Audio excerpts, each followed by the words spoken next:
গোপন সূত্রের খবরের ভিত্তিতে কালিয়াগঞ্জ ব্লকের মালগাঁও এলাকা থেকে একটি উট উদ্ধার করল কালিয়াগঞ্জ থানার পুলিশ।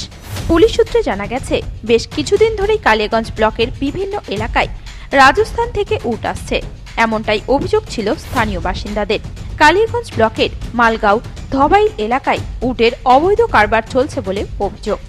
এরপর গোপন খবরের ভিত্তিতে শুক্রবার গভীর রাতে কালিয়াগঞ্জ থানার পুলিশ মালগাঁও এলাকায় অভিযান চালিয়ে একটি উট উদ্ধার করে। অবশেষে উট উদ্ধার হতেই সেই অভিযোগের সত্যতা প্রমাণ হল। পুলিশ প্রশাসনের নজরদারিতে এই অবৈধ উটের কারবার যাতে চিরতরে বন্ধ হয় তার আবেদন জানিয়েছেন উত্তর দিনাজপুর পিপলস ফর অ্যানিমালসের সম্পাদক গৌতম তান্ত্রিয়া। এর পাশাপাশি উট উদ্ধারের ঘটনায় কালিয়াগঞ্জ থানার পুলিশ প্রশাসনকে ধন্যবাদ জানিয়েছেন তিনি। কালিয়াগঞ্জ থানার অন্তর্গত মালগাঁও থেকে কালিয়াগঞ্জ পুলিশ একটি উট উদ্ধার করেছে।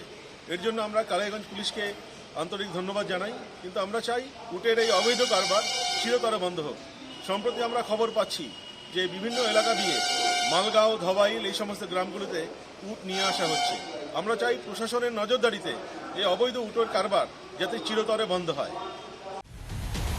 কালিয়াগঞ্জ থেকে বিশেষ প্রতিবেদন, নিউজ টুডে।